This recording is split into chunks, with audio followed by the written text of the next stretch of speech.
কান্না করে কখনো কোনো কিছু সমাধান করা যায় না। চলেন আমরা বিয়ে করে ফেলি। আপনার বয়ফ্রেন্ড থেকে হাজার গুণে ভালো আমি আছি। ওঠেন আমার সাথে। তুমি কে? আর এসব কি বলছো? দেখো, আমাকে বিরক্ত করো না, আমাকে আমার মতো থাকতে দাও। রাস্তায় বসে কান্না করছেন, এমনভাবে সবাই ভাবছে আপনার জামাই মরছে।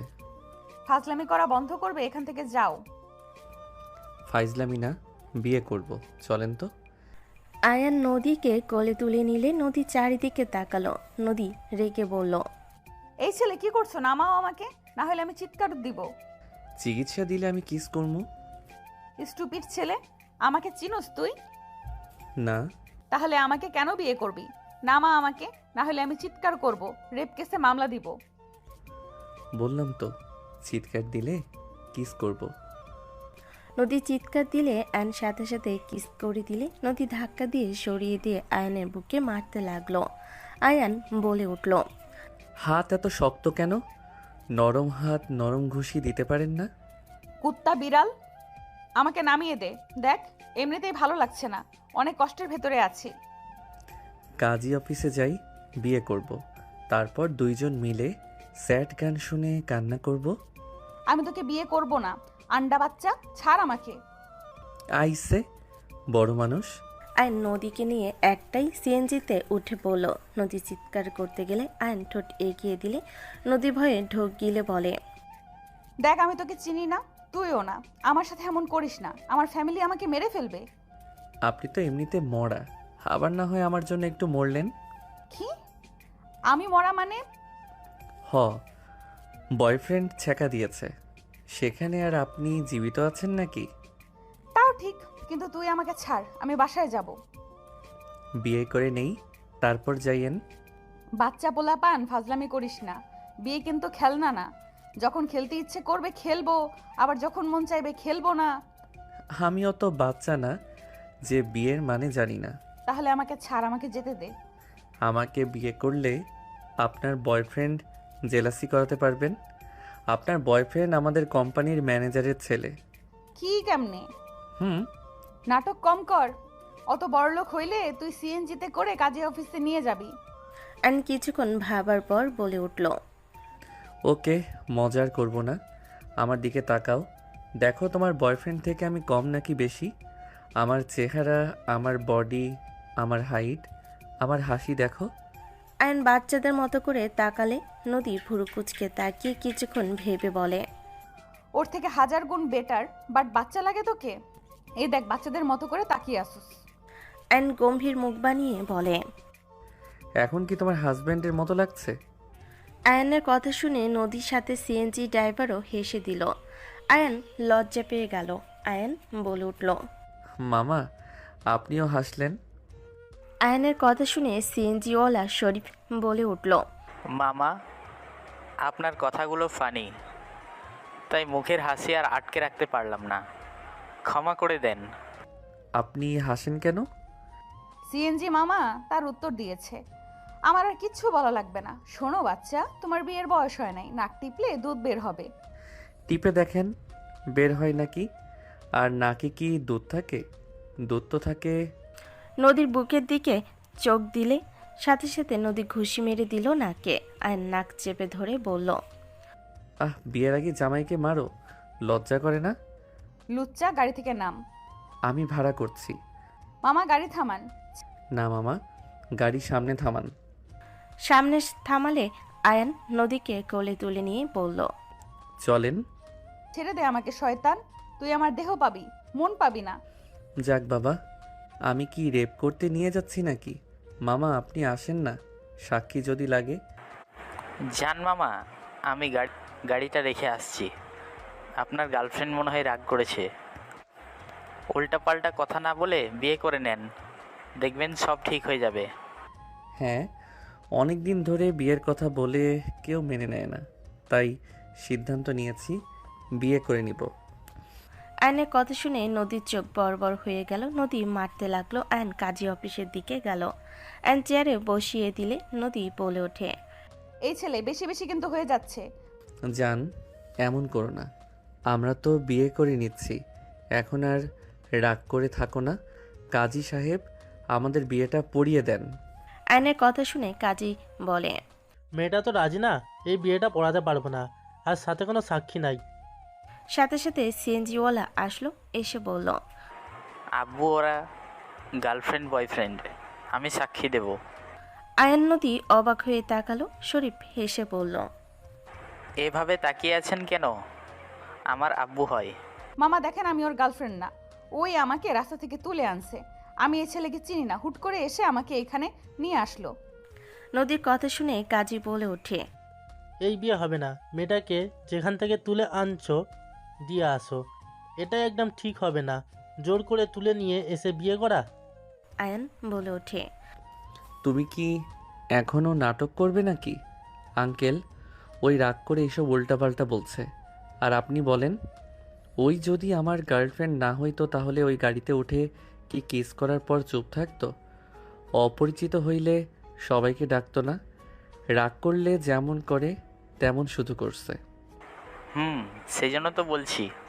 নদী কিছু বলার আগে আয়ন নদীকে বাহুতে জড়িয়ে নিয়ে বলল, আর রাগ করো না, বিয়ে তো করতে এসেছি জান। আয়ন নদীর কানে কাছে আস্তে আস্তে বলল, আমাকে চুপচাপ বিয়ে করে নেন। আর যদি না করেন, আপনার ভার্সিটিতে আমি ভর্তি হয়েছি, আপনাকে আমি জ্বালিয়ে শেষ করে দিব। সবার সামনে হুটহাট করে কিস করব, বউ বলে জড়িয়ে ধরব, রোমান্স করব। তখন বুঝবেন মজা। কেউ আর আপনাকে বিয়েও করবে না। আর সেখানে আমি বিয়ে করতে চাচ্ছি, ভালো লাগছে না, তাই না? আয়নের কথা শুনে নদী আয়নের কলার ধরে টেনে নিয়ে যেতে লাগলো। কিছুটা দূরে নিয়ে গিয়ে বলল, তুই আমাকে আগে থেকে চিনোস? কয়েকবার দেখেছিলাম আমার ভালো লাগছে, কয়েকবার দেখেছিলাম আমার ভালো লাগছে, তাই আমি বিয়ে করতেই নিয়ে এসেছি। বয়ফ্রেন্ড ছিল তাই কিছু বলি নাই। আপনি অনেক ভালো একটা মেয়ে, নরম মনের মানুষ। আমার এমন নরম বাচ্চা টাইপের বউ দরকার, যে আমার উপরে রাগ দেখাবে, ঘুরে আমাকে ভালোবাসবে, আমার কেয়ার করবে। যত কিছু হয়ে যাক আমাকে ছেড়ে যাবে না।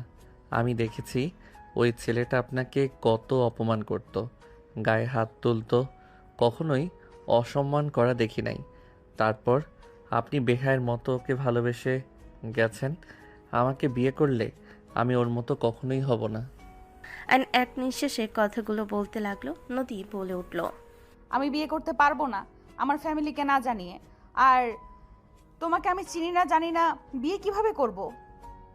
তুমি কেমন ঘরের ছেলে তাও জানি না। আমি মধ্যবিত্ত ফ্যামিলির ছেলে, আমার নাম আয়ান। আমি অনার্সে ভর্তি হয়েছি, নতুন স্টুডেন্ট আপনাদের ভার্সিটির। 12 দিন ধরে ক্লাস করছি। 10 দিন ধরে আপনাকে ভালো লাগে।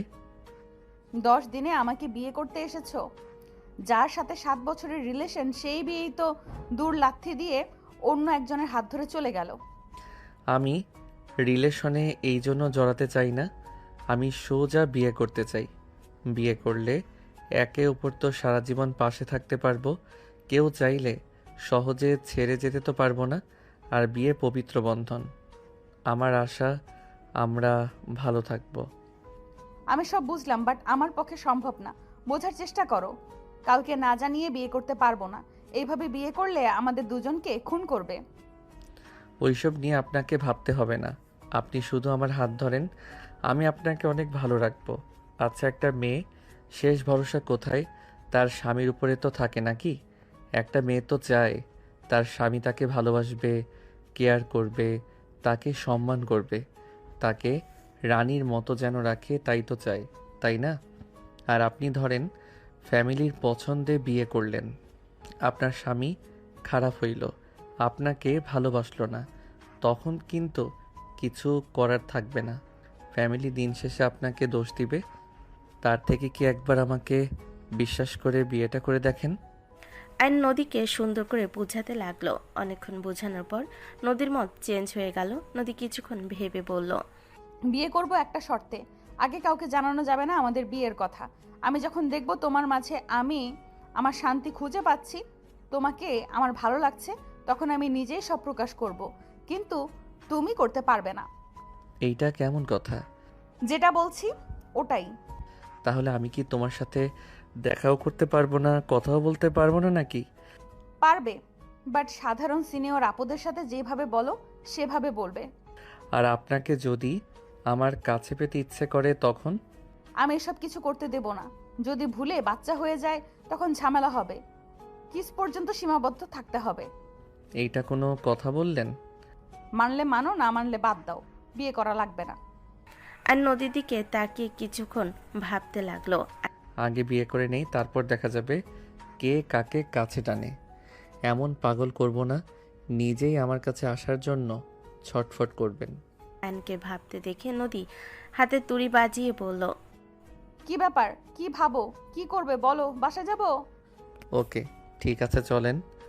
আয়ান আর নদী দুজন মিলে কাজীকে বিয়ে পড়াতে রাজি করলো। ওইখানে আরেকজন সাক্ষী রেখে বিয়ে পড়ানো শুরু করে দিল। দুজনে বিয়ে সম্পন্ন হইলে আয়ন কাজীকে টাকা দিয়ে শফিকে বলল, ধন্যবাদ ভাইয়া, আপনি ছিলেন বলে বিয়েটা করতে পারলাম, না হইলে যে রাগ করছিল। সমস্যা নেই, আমাকে ভাইয়া বলেছেন, এতে আমি অনেক খুশি হয়েছি। দোয়া করি আপনারা দুজন সুখী হন। চলেন আপনাদের দুইজনকে ট্রিট দেই। আর বউ, তুমি চলো। আয়ান, শফিক আর আরেকজন যে ছিল তাকে নিয়ে নদীকে নিয়ে সিএনজিতে করে রেস্তোরাঁয় গেল। চারজন খাবার খাওয়া শেষ হলে আয়ন আরেকজনকে কিছু টাকা দিয়ে বিদায় করে দিল। আয়ন নদী সিএনজিতে উঠে পড়ল। আয়ন বলে উঠল, মামা, আমাকে যেখান থেকে তুলে আনছেন ওইখানে নামিয়ে দিয়েন। আর হ্যাঁ মামা, আপনার নাম্বার দিয়েন তো। আমরা যখন ঘুরতে বের হব আপনাকে রিজার্ভ করলে নিশ্চিন্তে থাকবো। ঠিক আছে মামা। আয়ন শফিকের নাম্বার নিয়ে নিল। আয়নকে আগের জায়গায় নামিয়ে দিল। আয়ন শফিককে বলল, ভাই, এটাতে কি বিকাশ নাম্বার আছে? জি আছে ভাই। ওকে, আমি খুশি হয়ে পেমেন্ট করছি। চুপ করে থাকেন, কিছু বলেন না। গরিব মানুষ, এর বেশি দিতে পারবো না। বিয়ের উপলক্ষে আজকে সব কিছু ফ্রি। যান আপনি, আমি ভাবিকে নামে গিয়ে দিয়ে দেব। ওয়েট করেন। আয়ন শফিকের বিকাশে 20,000 টাকা দিয়ে দিল। শফিক চেঞ্জ করতে চমকে গেল। আয়নকে কিছু বলতে যাবে তখনই আয়ন বলে উঠল, ভাই, কিছু মনে করেন না, রেখে দেন। আপনার ছোট ভাই খুশি হয়ে দিয়েছে। আর আপনাকে দরকার পড়লে কল দিব, যখন আপনার ভাবিকে নিয়ে ঘুরতে যাই। এত? রেখে দেন, ছোট ভাইয়ের সামান্য কিছু টাকা। আয়ন SMS দিয়ে বলল, আমি খুশি হয়ে দিয়েছি। ভাবিকে শপিং করে দিয়েন। আর কিছু বলেন না, ভালো থাকেন। আয়ন SMS দিয়ে চলে গেল। শফিক খুশি মুখে চলে গেল। নদীর ঠিকানা অনুযায়ী নামিয়ে দিল। নদী বলে উঠল, মামা ওই কত দিছে জানি না, হয়তো অল্প দিয়েছে, আমি আপনাকে দিচ্ছি। ধন্যবাদ মামা, অনেক সাহায্য করলেন। আর মামা, আমাদের ব্যাপারে কেউ কিছু জিজ্ঞাসা করলে বলেন না, আপনি এই 5,000 টাকা রাখেন। না না আফা, আমি কিছু পারবো না। আমি বলে দিয়েছি, উনি সব কিছু দিয়ে দিয়েছে, ভালো থাকবেন। শফিক সিএনজি টেনে চলে গেল। নদী কিছু না বলে বাসার ভেতরে চলে গেল। ওইদিকে আয়ন গাড়ি আসলে আয়ন উঠে পড়ল। আয়ন গাড়িতে উঠে ফোন চালাচ্ছিল। ওইদিকে নদী গোসল করে হেয়ার ড্রাই করে খাটে বসে ফেসবুকিং করছিল। হঠাৎ করে ওর সামনে আয়নের আইডি সামনে আসলো। নদী আয়নের আইডির ভিতরে প্রবেশ করলো। ভিতরে লক দেখে নদী ফেক অ্যাকাউন্ট খুলে ফ্রেন্ড রিকোয়েস্ট দিয়ে SMS দিয়ে বলল, আসসালামু আলাইকুম, আপনার পিক দেখে তো ক্রাশ খেয়ে ফেললাম, আপনি এত কিউট কেন? কিছুক্ষণ পর আয়ন SMS দেখলো। নদী ভাবতে লাগলো। লুচ্চা দেখছে, কি বলে দেখি। নদী অপেক্ষা করতে কিছুক্ষণ পর দেখে ব্লক মেরে দিয়েছে। নদী ভেবা চাকা খেয়ে গেল। কিছুক্ষণ পর আসল আইডি দিয়ে ফ্রেন্ড রিকোয়েস্ট দিলে অ্যাকসেপ্ট করলো। সাথে সাথে আয়ন বলে উঠল, আসসালামু আলাইকুম বউ, কি করেন? আয়নের SMS দেখে বুকের ভেতর কেঁপে উঠল নদীর। নদী SMS দিয়ে বলল, ওয়ালাইকুম সালাম। এই বউ বলবে না, আমার ফোন আমার বোনেরাও নেয়। কি বলবো, বউকে বউও বলা যাবে না? কোন যুগ আইলো রে বাবা। স্টুপিড, এই আইডি পাসওয়ার্ড দাও। না। কি? ও কত মাইয়া মানুষের সাথে বিয়ে করছো এইভাবে? নদী SMS লেখে যেই SMS সেন্ড করবে সাথে সাথে অ্যান্ড পাসওয়ার্ড জিমেইল দিয়ে দিল। নদী সাথে সাথে SMS ডিলিট করে ফেলল। নিব না। আমার কেউ নাই, তাই নিলে কোনো সমস্যা নাই। এইটা যে তোমার আসল আইডি প্রমাণ কি? এমনও তো হইতে পারে ফেক অ্যাকাউন্ট আছে। অন্যদের সাথে কথা বলো। ভিডিও কল দাও, আমি তোমাকে স্ক্রিন শেয়ার করি। দরকার নাই, ঠকালে তুমিও ঠকবে। আমি তোমাকে এখনো ভালোবাসি নাই। তাই? হুম। যাই হোক, খাইছো? না, গোসল করে বসে আছি, আর কয়বার খাবো? ও সরি, ভুলে গেছিলাম। ওই জান, তোমার একটা পিক দাও না, একটু দেখি। ছ্যাঁচড়া পোলাপানদের মতো কথা বলা শুরু করছো। ওকে, লাগবে না, বাই। আয়নের কথা শুনে নদী নিজের অজান্তেই খারাপ লাগলো। নদী কয়েকটা সেলফি তুলে আয়নকে পাঠিয়ে দিল। দেখে আয়ন অফলাইনে চলে গেছে। নদীর ডাক আসলে নদী নিচে চলে গেল। আয়ন বাসার ভিতর প্রবেশ করলে আয়নের মম বলে উঠল, আয়ান, সারাদিন কোথায় ছিলে? একটু ঘুরলাম, কিছু বলবে? তোমার ড্যাড জিজ্ঞেস করছিল কোথায় গেছো, যাও তোমার ড্যাডের সাথে কথা বলে আসো। আয়ন ওর ড্যাডের সাথে দেখা করতে গেল। ওর ড্যাড রুমে গিয়ে বলল, ড্যাড আসবো? হ্যাঁ এসো। আয়ন চেয়ারে বসলে ওর ড্যাড ওর দিকে তাকিয়ে বলল, তোমাকে যেটা বলতে চাচ্ছি, আমরা দেশের বাইরে যাব, তুমি তো এখানে ভর্তি হইলে, তোমাকে আর কি বলবো। এখানে ভালো লাগছে আমার, আর আপনারা চলে গেলে আমি বাগান বাড়িতে চলে যাব। এখানে থাকতে কি সমস্যা? ওইখানে আমার ভালো লাগে, প্রকৃতির মাঝে থাকতে আমার কাছে খুব ভালো লাগে। এখানে থাকলে দেশে থাকা আর বিদেশে থাকার কোনো পার্থক্য বুঝি না। তোমার খালামণির বাসায় গিয়ে থাকবে। না ড্যাড, আমি একা থাকতে চাই, আমি নিজের মতো চলতে চাই। এখানে থাকা রিস্ক, বুঝছো? আমাকে তো কেউ চেনে না, আমি বাসা ভাড়া করে থাকবো। আমি তোমাকে এখানে একা রেখে যেতে ভয় পাচ্ছি, তুমি তোমার খালার বাসায় থাকবে। ড্যাড, আমার কিন্তু রাগ হচ্ছে, আমার উপরে চাপিয়ে দিবে না তো সব কিছু? আমি আমার মতো থাকবো। আয়ন কথাগুলো বলে বের হয়ে গেল।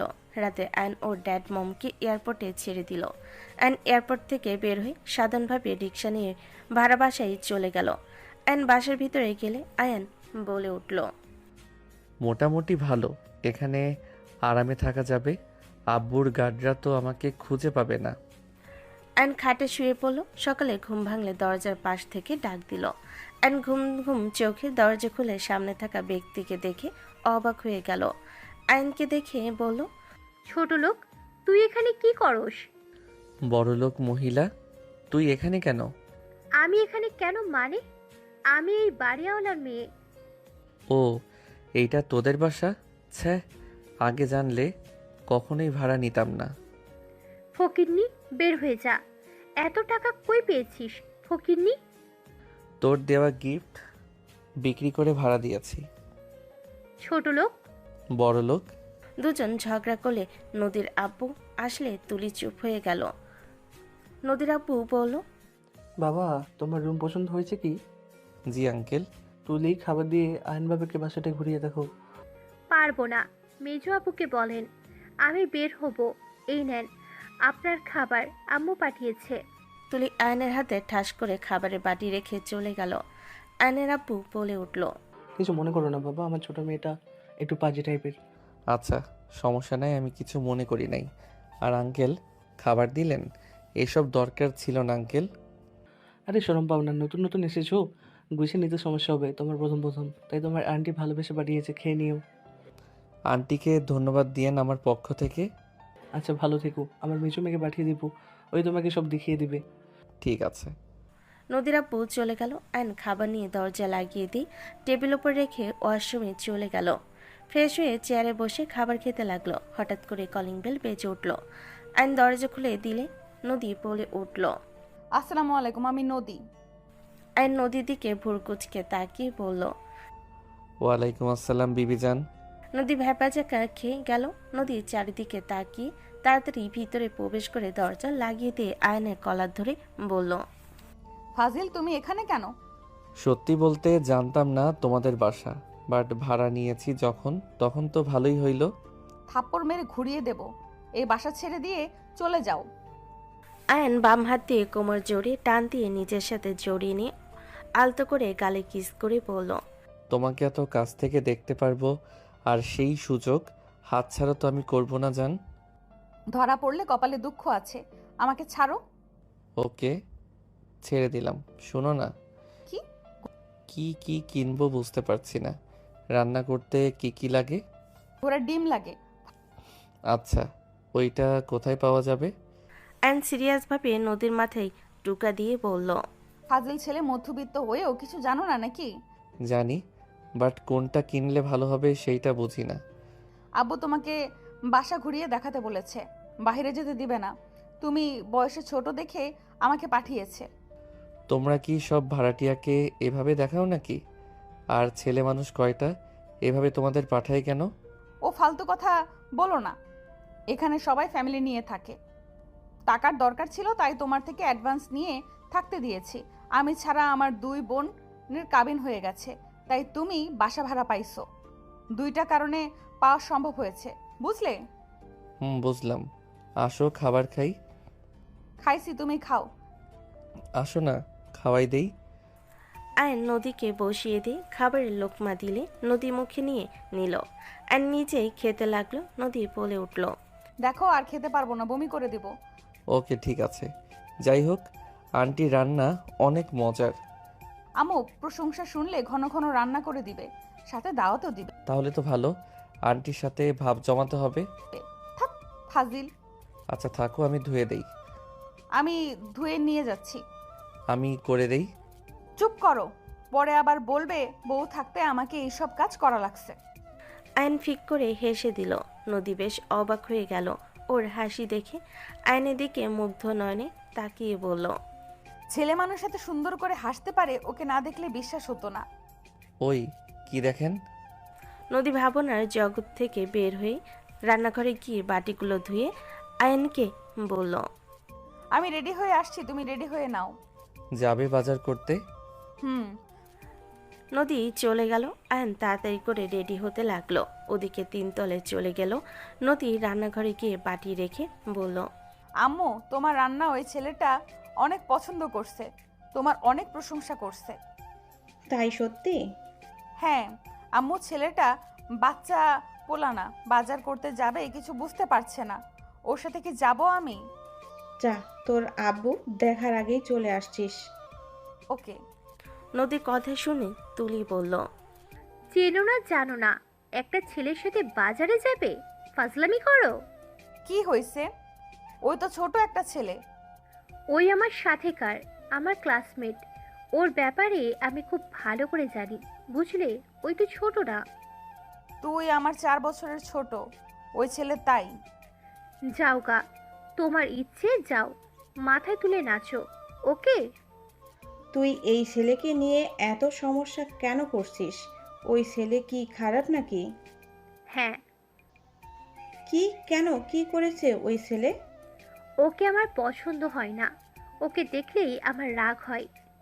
সমস্যা কি? খারাপ বললি? কি খারাপ করলো যে খারাপ বললি?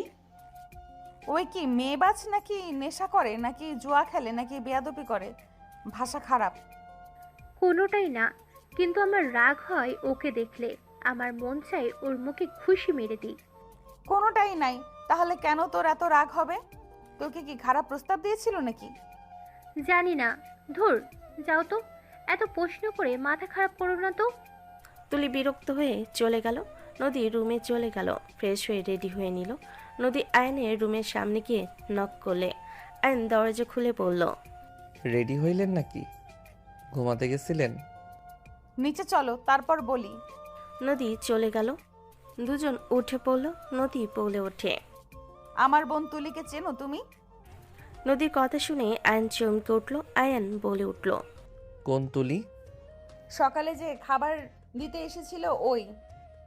হঠাৎ এই কথা কেন জিজ্ঞেস করছেন? ওই তোমার ক্লাসমেট বলে তুমি কি ওর সাথে কিছু করেছো নাকি? ওই এত রেগে আছে কেন তোমার উপরে? কেন মনে হয় রেগে আছে ওই জানে। ওকে জিজ্ঞেস করেন গা, আমি কিছু জানি না। কিছু বললো না, শুধু রাগ দেখালো।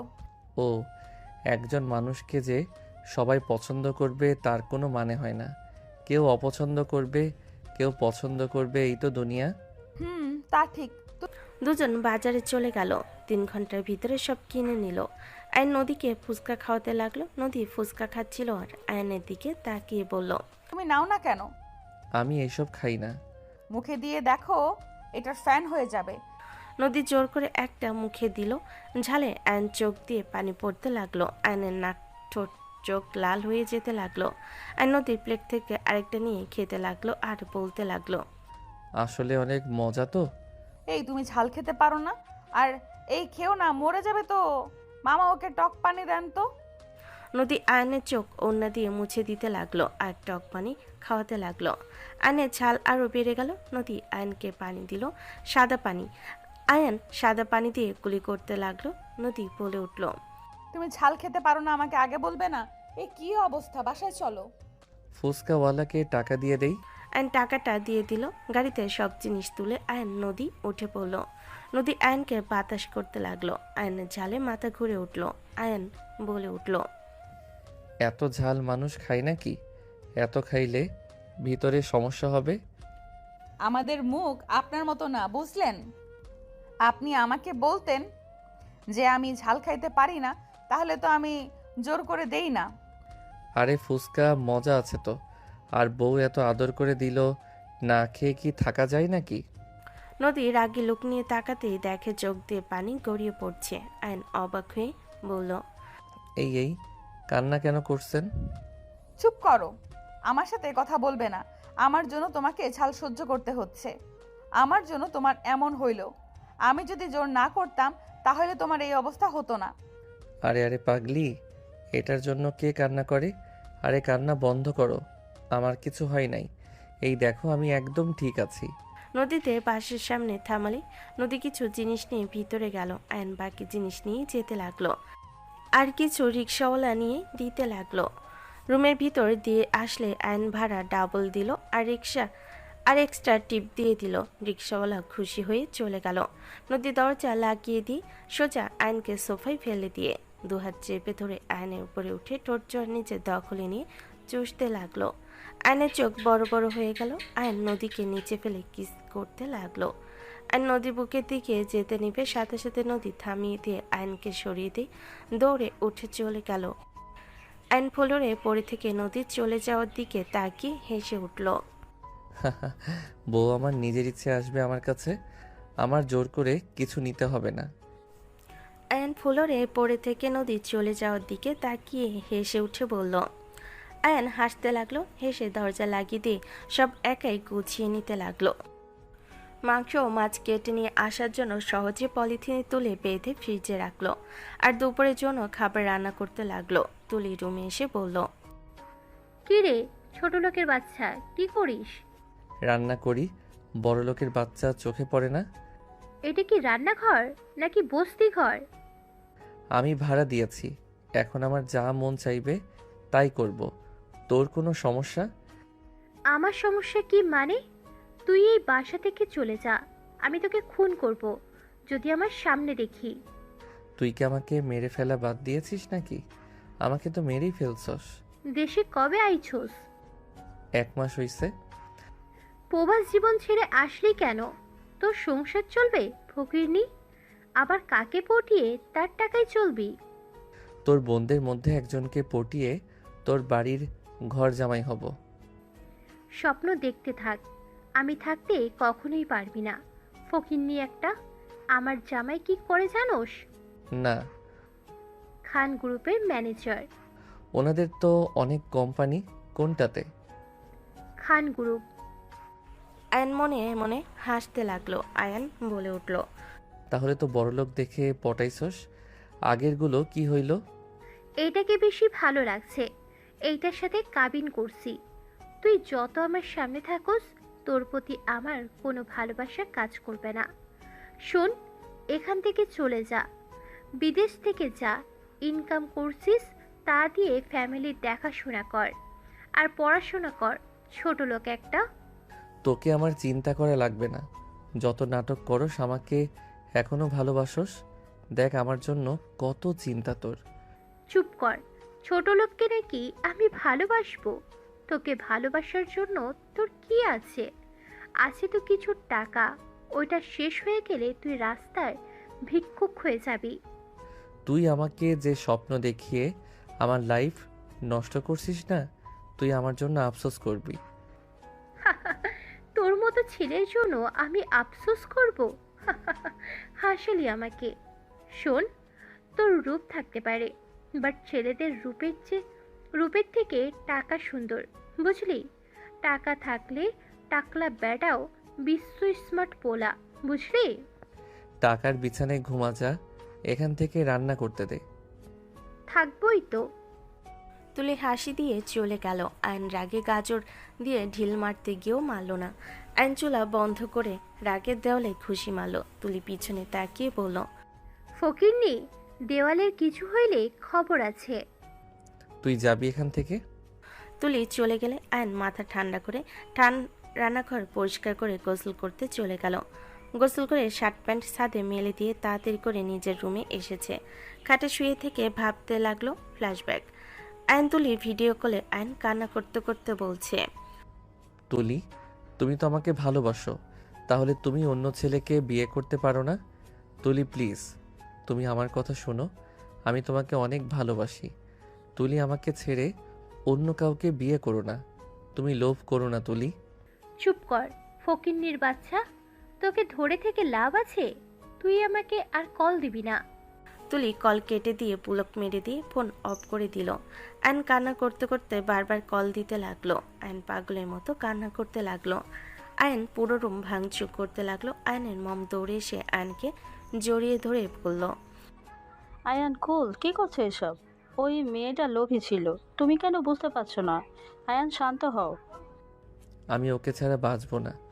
আপনারা সব জেনে কেন আমাকে এমন অভিনয় করতে বলবেন? আমি যদি আমার আসল পরিচয় দিতাম, ওই আমাকে ছেড়ে দিত না। আপনারা কেন আমার সাথে এমন করলেন? আয়ান, লোভী মেয়েকে লাইফে আসা থেকে না আসা ভালো। যে তোমাকে ভালোবাসে না তাকে কেন তুমি বিয়ে করবে? লোভী মেয়েরা কখনোই ভালো স্ত্রী হতে পারে না। আয়নর মমের কথা না শুনে কান্না করতে লাগলো পাগলের মতো। মম আয়নকে বোঝাতে লাগলো, আয়ন কোনো কথা শুনলো না। আয়ন নিজেকে শেষ করে দিতে যাবে। আয়নের ড্যাড এসে চাকু ফেলে দিয়ে সজোরে থাপ্পড় মেরে দিয়ে বলল, ফালতু ছেলে একটা। অনলাইনের মেয়ের জন্য নিজের ফ্যামিলির কথা না ভেবে আত্মহত্যা করতে যাচ্ছ। তুমি তো আসলে কাউকে ভালোবাসো না, এইসব তোমার আবেগ, বুঝতে পারছো? যে নিজের জীবনের মূল্য দিতে জানে না সে মানুষ অন্য কাউকে কিভাবে ভালোবাসে? এইসব ভালোবাসা কিছু না। শুনো, তোমার লাইফে আসল ভালোবাসা এখনো আসে নাই। যে তোমাকে সত্যিকারে ভালোবাসবে সেই তোমার টাকা কেনা তোমাকে ভালোবাসবে, তোমার অবস্থান কেনা। তোমার মম কিন্তু আমার অবস্থান কেনা, আমাকে ভালোবেসেছিল। আমি গরিব ঘরের সন্তান ছিলাম, তোমার মমের জন্য আজ আমি এত দূর, বুঝতে পারছো? আয়নের ড্যাডের কথা আয়ন মানল না। আয়ন কান্না করতে লাগলো। হঠাৎ করে দরজা নক করার শব্দ হইলে আয়ন ভাবনার জগৎ থেকে বের হয়ে গেল। আয়ন খাট থেকে নেমে দরজা খুলতে চমকে গেল। আয়ন রাগে লোক নিয়ে তাকিয়ে বলল, তুই এখানে কেন? সর, এখানে থাকবো, খালু বলেছে তোর সাথে থাকতে। বাসা চিনলি কেমনে? যার দোকান থেকে মালপত্র আনছোস সে আমার আব্বুর ফ্রেন্ড, তার থেকে জানতে পারছি। তুই এখান থেকে যা, ঝামেলা করতে চাচ্ছি না। আমি এখানে থাকবো, না হলে কল দিব। বাড়িওয়ালা এখানে থাকতে দিবে না। নো টেনশন, আমার আঙ্কেলের বাসা এটা, আমার ফুপা হয়। কি? আমার ছোট ফুপির বাসা। বলিস কি? আমার পরিচয় তাহলে ফাঁস হয়ে যাবে নাকি? চিল, কেউ তোকে চেনে নাই, সরি চিল, কেউ তোকে চেনে নাকি? চেনে তো রাফি ভাইয়া আর আফুকে চেনেন। তোর বন্ধু হয়, এটাই পরিচয় দিব। সর এখান থেকে, ভেতরে ঢুকতে দে। রাগি ভিতরে প্রবেশ করলো। আয়ন দরজা লাগিয়ে দিল। আয়ন বলে উঠল, দেখ, ভুলেও আমার পরিচয় ফাঁস করলে আমি তোকে গিলে খাবো। খালু আমাকে দেখা শোনার জন্য পাঠিয়েছে, আর সেখানে আমি তোকে বাস দেব নাকি? নিজের খালাতো ভাইকে বাস কিভাবে দেয় বল? মাথায় রাখলে ভালো। অনেক ক্ষুধা লাগছে, খাবার অর্ডার দে। রান্না করছি। কি তুই রান্না করছিস? খাওয়া যাবে কি? আমি সব পারি, খাওয়া যাবে না কেন? কি রান্না করছিস? ফিশ ফ্রাই আর চিকেন। তুই খাইছস? না। আয় দুজন মিলে খাই। চল, ক্ষুধাও লাগছে। ভাত রান্না করস নাই? এইসব কি দিয়ে খাবো? আর এইসব কি তেল দেশ নাই, সরি, আর এইসব কি তেল দেশ নাই? কিপটামি করছিস নাকি? আমি এমনভাবে খাই। কসু দূর, আমি অর্ডার দেই। রাকিব বলে উঠল। রাকিব বিরিয়ানি অর্ডার দিয়ে ওয়াশরুমে চলে গেল। আয়নও রান্না করা খাবার খেতে লাগলো। খাওয়া শেষ করে আয়ন খাটে শুয়ে পড়ল। রাকিবের বিরিয়ানি আসলে রাকিব বিরিয়ানি রিসিপ্ট নিয়ে খেতে লাগলো। আয়নের দিকে তাকিয়ে বলল, খাবি? না, ঘুমাবো। আয়ন ঘুমিয়ে গেল। রাকিব বলে উঠল, কচু খায় বেটা, এইসব খায় কেমনি? মাঝে মাঝে সিদ্ধ করা খাবার খায়। ওয়াক থু। রাকিব খাবার খেয়ে আয়নের পাশে কোলবালিশ জড়িয়ে ঘুমিয়ে গেল। সন্ধ্যার দিকে আয়নের ঘুম ভাঙলে আয়ন লাফ দিয়ে উঠল। আয়ন ঘড়ির দিকে তাকিয়ে তাড়াতাড়ি উঠে ফ্রেশ হয়ে ছাদে চলে গেল। ছাদে যেতে দেখে রাকিব, তুলি, নদী আর নদীর বড় বোন রূপা হাসাহাসি করছে। আয়ন চুপচাপ ওর শার্ট প্যান্ট তুলতে লাগলো। রূপা আয়নকে দেখে বলল, এই ছেলে তোর বন্ধু তাহলে? আয়ান এদিকে আয়, তোর প্রশংসা করলাম আফুদের কাছে। আয়ন সামনে এগিয়ে গেলে তুলি বলল, ওর সাথে পরিচয় হওয়ার কিছুই নাই, দেখেই বোঝা যায় নেশাখোর। তুই ওর সাথে ঝামেলা কেন করস? প্রথম দিন ও ভার্সিটিতে গিয়ে ঝামেলা করছস, আবার এখানে? আসসালামু আলাইকুম। আপনি বড় আপু তাহলে? ওয়ালাইকুম আসসালাম। হ্যাঁ, আমাকে চেনো নাকি? পেতনির আইডিতে আপনার পিক আছে। একসাথে কার? তুলি রেগে আয়নের চুল ধরে বলল, পেতনি কিরে, ছোট লোকের বাচ্চা, কাকে পেতনি বলস? সবাই তুলিকে সরিয়ে দেওয়ার চেষ্টা করতে লাগলো। আইন তুলির পায়ে পাড়া মারলে তুলি ছেড়ে দিয়ে পা ধরে বসে কান্না করতে করতে বলল, কুত্তা, তোর বউ তোকে জুতো পেটা করবে দিনরাত, তোর কপালে বুইরা বেটি জুটবো। তোর থেকে তো হাজার গুণ সুন্দরী আর ভালো মনের তো হইব। তোর মতো কুৎসিত মনের মানুষ না হইলেই হয়। কুত্তা, আমি কুৎসিত মনের মানুষ? তুই কুৎসিত, তোর 14 গোষ্ঠী। ঢং দেখে বাঁচি না। আমার চুলগুলো কয়টা তুলে ফেলছে রাক্ষসী মাইয়া। ওকে তো আমি। তুলি মারতে যাবে, সাথে সাথে রাকিব বলল, ভাই তুই যা, ওর সাথে আমার লাগে। যাব না আমি, এখানে বসে থেকে সূর্য অস্ত যাওয়া দেখব। আয়ন কথাগুলো বলে দোলনায় বসে। দোলনায় দোল খেতে খেতে আকাশ দেখতে লাগলো। তুলি উঠে গিয়ে বলল, নাম আমার দোলনা থেকে। নামবো না। তুলি, বেশি বেশি কিন্তু হয়ে যাচ্ছে। তুই তো ইচ্ছে করে আগে ঝামেলা করলি, ও চুল টেনে কি করলি? এখান থেকে চল। আপু, তুমি আমাকে বকা দিচ্ছ? ও যে আমার পায়ে পাড়া দিল, তখন তো কিছু বললে না। তুই ওর চুল ধরে আসোস? ওই কি নিজেকে বাঁচানোর জন্য পদক্ষেপ নিবে না নাকি? তুই ওর চামচামি করবি না। সকাল থেকে ওর হয়ে চামচামি করা শুরু করছস। চুপ কর, কিসের চেঁচামেচি? হ্যাঁ, নদীর আম্মু বলে উঠল, তুলি, কি হয়েছে? কান্না কেন করছিস? আম্মু, ওই আমার পায়ে পাড়া দিয়েছে। আব্বুকে বললাম ওকে এখানে না রাখতে, আমার কথা শুনলো না। ওই ভালো ছেলে না, বারবার বলছি ওকে বিদায় করো। আম্মু, তোমার মেয়ের কথা শুনো না।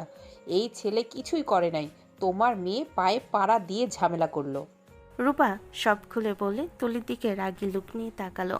তুলি দৌড়ে চলে গেল। আর নদীর আম্মুকে দেখে উঠে বলল, আসসালামু আলাইকুম আন্টি। ওয়ালাইকুম আসসালাম। বাবা, কিছু মনে করো না। ওই কেন যে এমন করছে বুঝতে পারছি না। সমস্যা নাই আন্টি, আমরা ক্লাসমেট তো, একটু ঝগড়া হয়। আচ্ছা আপনারা থাকেন, আমি নিচে চলে যাই। আইন সালাম দিয়ে নিচে চলে গেল। নদীর আম্মু বলে উঠল, ছেলেটা কতটা নম্রভদ্র একটা ছেলে। তুলি কেন যে ওকে দেখতে পারে না? এই রাকিব, তুই কি জানোস কেন এমন করে? আমি কিছু জানি না, আর আয়ানের সাথে তো তুলের কিভাবে পরিচয় বুঝলাম না। যাই হোক, আয়ান খারাপ ছেলে না, এটা গ্যারান্টি দিয়ে বলতে পারি। তুই বন্ধু হস, তুই ভালো বলতে পারবি। চারজন কথা বলতে লাগলো। রাকিব বলে উঠল, খালামণি নিচে যায়, ওই বলদ রান্না করে না, আমার রান্না করি গা। সিদ্ধ কোনো কিছু খাওয়ার মতো রুচি আমার নেই। কি সিন্ধু মানে? ওই বাহিরের দেশের খাবার পছন্দ করে বেশি। ফিটনেস ভালো রাখার জন্য যত আকাজ আছে ওই করে। আমি বাঙালি, ওইসব পারবো না। তেল মশলা বেশি না হলে খাবারে কোনো মজা আছে নাকি? তুই আজকে আমাদের বাসায় খা। না, নিচে যাই, থাকো। রাকিব দাঁড়া, আমিও যাব তোদের রান্নায় সাহায্য করতে। তাহলে তো ভালোই হয়, আসো আপু। নদী রাকিবের সাথে চলে গেল। রূপা বলে উঠল, আচ্ছা আম্মু, ছেলেটা কেমন বিদেশি টাইপের না? বাংলাটা কিন্তু এত ভালোভাবে বলতে পারে না, আবার 2 লক্ষ টাকা অ্যাডভান্স দিয়ে বাসা ভাড়া নিয়েছে। একদিনের ভিতরে কত কিছু নিয়ে এসেছে, সব তো নতুন মনে হইল। হয়তো ওর বাবার টাকা পয়সা আছে, বাদ দে, ও সব ভেবে আমাদের লাভ নাই। দুজন কথা বলতে লাগলো। নদী রাকিব রান্নাঘরে গেলে দেখে আয়ান শাকসবজি ধুয়ে দিচ্ছে। নদী বলে উঠল, তুমি এখান থেকে সরো তো। আপনি এখানে কি করেন? যা শালা এখান থেকে। আয়ানকে সরিয়ে দিল। নদী ফ্রিজ থেকে মাছ বের করলো। রাকিব সবজিগুলো কেটে দিতে লাগলো। আয়ান বলে উঠল, কি রান্না করবে? মাছের তরকারি। আমি ওইসব খাবো না। রাকিব, তুই একা রান্না কর, অন্যজনকে কেন নিয়ে এসে কাজ করাচ্ছিস? ওই আমার বোন হয়। আর তুই চুপ কর। ব্রেকলি, গাছফ, ফুলকপি, লবণ, গোলমরিচ, অলিভ অয়েল বা মাখন দিয়ে খাইতে তোর কাছে খুব ভালো লাগে নাকি? ভুড়িওয়ালা, চুপ থাক। ওইটাতে তোরা রান্না কর, এটাতে আমাকে করতে দে। চুপ করো, আমি যা রান্না করে দিব সেটাই খাবে। নদী ধমক দিলে আয়ন আর কিছু বলল না। ভদ্র ছেলের মতো চুপচাপ দাঁড়িয়ে রান্না করা দেখতে লাগলো। আয়নের ফোন বেজে উঠলে আয়ন দূরে সরে গেল। আয়ন ওর মম ডেডের সাথে কথা বলতে লাগলো। কথা শেষ হলে আয়ন নদী আর রাকিবের রান্না দেখতে লাগলো। নদীর চুলগুলো বারবার বিরক্ত করলে আয়ন নদীর চুলগুলো কানে পিছনে গুজে দিল। নদী আয়নের স্পর্শে কেঁপে উঠল। রাকিব বলে উঠল, আফু, পিঠে খাবো, তুমি সকালে একটু বানিয়ে দিয়ে তো, আমি ভেজে নিব। আচ্ছা। আয়ন নদীর দিকে মুগ্ধ নয়নে তাকিয়ে দেখতে লাগলো। নদী গরমে ঘেমে গেলে আয়ন ছোট ফ্যান নিয়ে এসে নদীর মুখের সামনে ধরতে লাগলো। রাকিব ভুরু কুচকে বলল, আমার দিকে একটু ধরিস।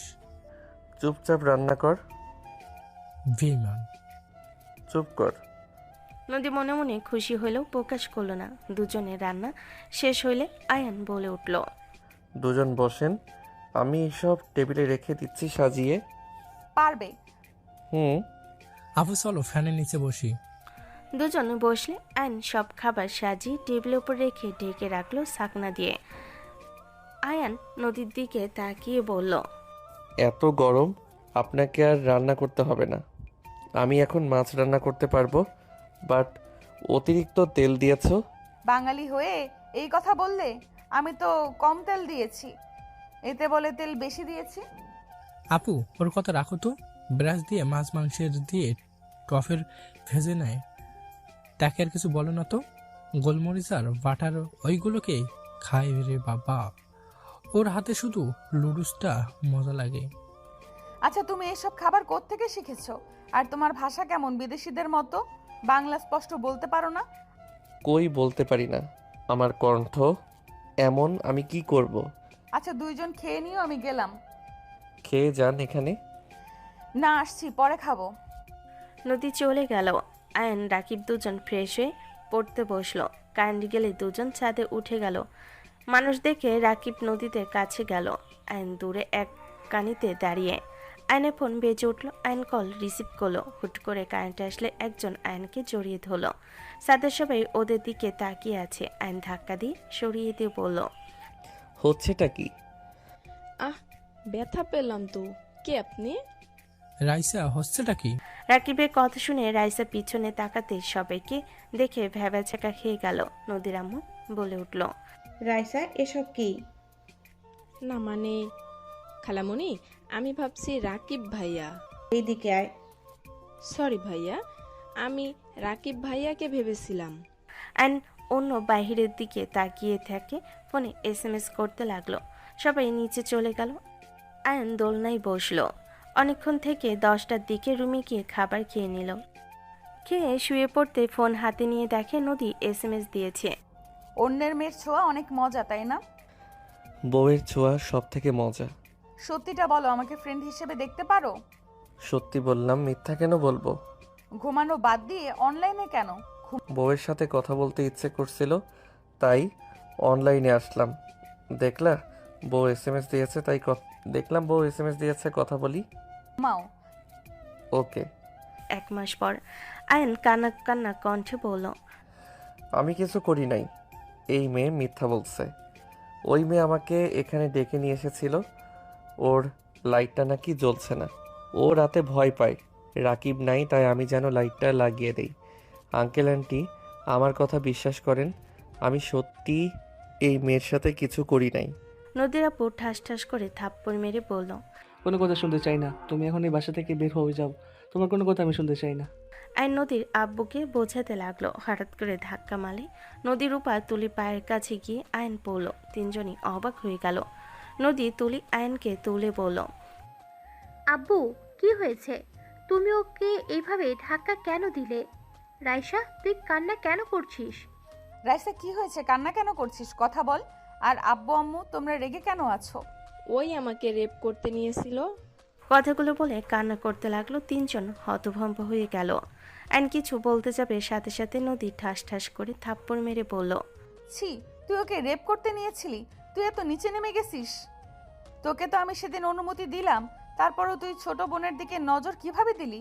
তুই এত জঘন্য একটা ছেলে, আমি তো তোকে ভালো ভাবছিলাম। নদী আয়নকে একের পর এক মারতে লাগলো। আয়ন হাত দিয়ে নিজের মুখ বাঁচাতে লাগলো আর বলতে লাগলো, বিশ্বাস করেন আমি কিছু করি নাই। ও মিথ্যা বলছে। ও আমাকে মিথ্যাভাবে ফাঁসাচ্ছে। আমি কিছু করি নাই।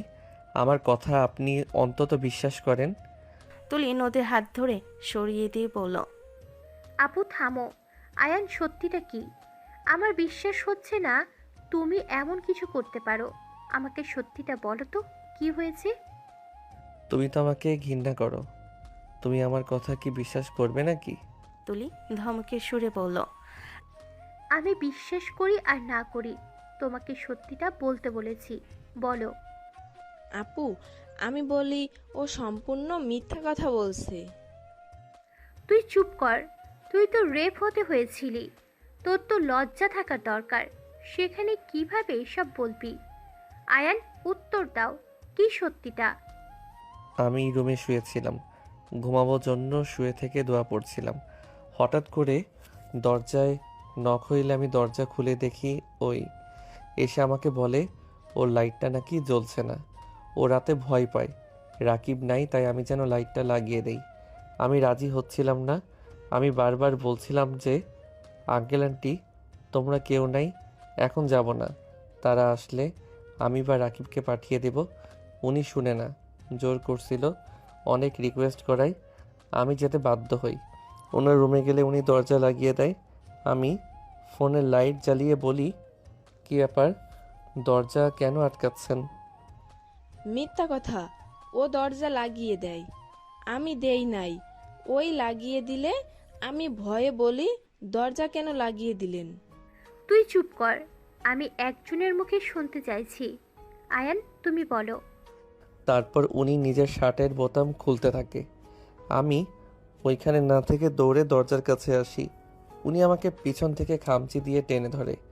আমি হাত ধরে ধাক্কা মেরে দরজা খুলে দৌড়ে যেতে নিলে উনি আমার পায়ে ওই লাঠি দিয়ে বাড়ি দেয়। দেখো এখনও ওইখানে আছে। আমি উঠতে গেলে কলিং বেল বেজে উঠলে ওই চিৎকার শুরু করে দেয়। তারপর তো আঙ্কেল আন্টি ভিতরে ঢুকলো। তুলি, বিশ্বাস করো আমি একটা কথাও মিথ্যা বলি নাই। অ্যান এক প্রকার কান্না করে দিল। রাইসা এসে বলল, একদম মিথ্যা কথা বলবি না। তুই এখান থেকে যা, না হইলে তোকে আমি জেলে দিব। একটা মেয়ে কখনোই নিজের মান সম্মান নষ্ট করবে না। তুই এইসব করছস? রাইসা, তুই সত্যিটা বল। লাইট লাগানোর কথা সত্যি, আমি ওইখানে গেছিলাম, কিন্তু বাকি যা বলল সব কিছু আমার জায়গায় নিজেকে বসিয়ে দিয়েছে। নদীর আগে আয়নের মাথার ফুলদানি দিয়ে বাড়ি মেরে রেগে বলল, কেন এমন করলি? আমাকে তো তুই বলতে পারতি। লুচ্চা কোথাকার, তুই আমার চোখের সামনে থেকে যা। তোকে দেখে আমার ঘৃণা আসছে। নদী কান্না করতে করতে আবার মারতে যাবে। তুলি সাথে সাথে হাত ধরে সরিয়ে দিয়ে আয়নকে ধরে ওর ওড়না দিয়ে মাথায় বেঁধে দিল। আয়ন কান্না করতে করতে বলল, নদী, আমি কিছু করি নাই। নদী, আমাকে বিশ্বাস করো, আমি আল্লাহর কসম করে বলছি আমি কিছু করি নাই। প্লিজ আমাকে বিশ্বাস করো। তোকে বিশ্বাস কখনোই না। আমি অনেকবার তোকে রাইসের দিকে তাকিয়ে থাকতে দেখেছি। তোর আগে থেকে রাইসের উপরে নজর ছিল। আমার ধারণা ভুল ছিল না, সঠিক ছিল। ছি। হ্যাঁ আপু, আমি ভাবছিলাম ছোট বোন হিসেবে হয়তো দেখে তাই তাকিয়ে থাকতো। কে জানতো তার মানে এইসব চলছে। রাইসার কথা শুনে তুলি নিচের রাগ কন্ট্রোল করতে পারল না। তুলি ঠাস ঠাস করে রাইসাকে থাপ্পড় মেরে বলল, আর একটা নোংরা কথা আয়ানের নামে বললে আমি তো জিব্বা টেনে ছিঁড়ে ফেলবো। তুই ওই ছেলের জন্য রাইসাকে মারলি? তুই নিজে তো কতবার বলেছিস ওই খারাপ ছেলে। হ্যাঁ বলছি ওই খারাপ ছেলে, তার মানে এই না যে ওই লুচ্চামি বদমাইশ। ওকে আমি অনেক ভালো করে চিনি। আমি ওকে সহ্য করতে পারি না, কিছু কারণ আছে যার কারণে ওর সাথে ঝামেলা করি। এর মানে এই না যে ওর নামে মিথ্যা অভিযোগ করবে আর আমি সেটা বিশ্বাস করব। তুই বিশ্বাস কর আর না কর, আমরা নিজের চোখে দেখেছি। কি দেখছো? হ্যাঁ কি দেখছো? রাইসিকে ওই ধরেছে? না। তাহলে কিভাবে বলল যে ওই ওর সাথে নোংরামি করেছে? শোন রাইসা, তোর যে ওর উপরে নজর আমি খুব ভালো করে জানি। ওর সাথে যত নোংরামি করে ওকে পাবো ভেবে থাকলে জীবনে বড় ভুল করবি। ওকে যদি হাজারটা সুন্দরী মেয়ের মাঝে ছেড়ে দেয়, ওই তার ভিতরে আমাকে খুঁজে নেবে। আমি ওর সাথে এক রুমে থেকেছি, আমার রুমমেট ছিল ওই। লন্ডনে ওই আর আমি একই রুমে একই বাসে থাকতাম। ওর চরিত্র কেমন আমার থেকে কেউ ভালো জানে না। ওই এখানে এসেছে আমার জন্য, আমাকে জ্বালানোর জন্য। জ্বালানো বলতে এই না যে ওই আমার দিকে খারাপ নজরে তাকাবে বা আমার শরীরে হাত দেবে। ওর সাথে আমার রিলেশন 3 বছরের ছিল, বুঝতে পারছিস? তুলির কথা শুনে সবাই থমকে গেল, বিশেষ করে নদী অপলক দৃষ্টিতে তাকিয়ে থাকলো। রাইসা কিছু বলতে যাবে, ওকে থামিয়ে দিয়ে তুলি বলল, আমি ওর গার্লফ্রেন্ড হওয়ার সত্ত্বেও, একই ঘরে থাকার শর্তে ও আমাকে স্পর্শ করে নাই। আর তোকে চেনে না জানে না ভালো করে, আর তোকে রেপ করতে আসবে? ওর খেয়ে কাজ নেই? তোর কাছে যাওয়া লাগবে? ওর পিছনে হাজারো সুন্দরী মেয়ে ঘোরে, আর সেখানে এসেছে ওর মতো মেয়েকে নাকি রেপ করতে আসবে, তাও আবার মান সম্মান নষ্ট করার জন্য। 3 বছর ধরে ওকে চিনি, ও মেয়েদের সম্মান করতে জানে। এত ভালো তো তাকে বিয়ে না করে অন্য একজনকে কেন বিয়ে করছো? তুলি রাইসার কথা শুনে থমকে গেল। তুলি রাগ গলে পানি হয়ে গেল। তুলি আয়নের দিকে তাকালো। আয়ন বলে উঠল, তুলি, আমার তোমার উপরে কোনো রাগ অভিমান কোনোটাই নাই।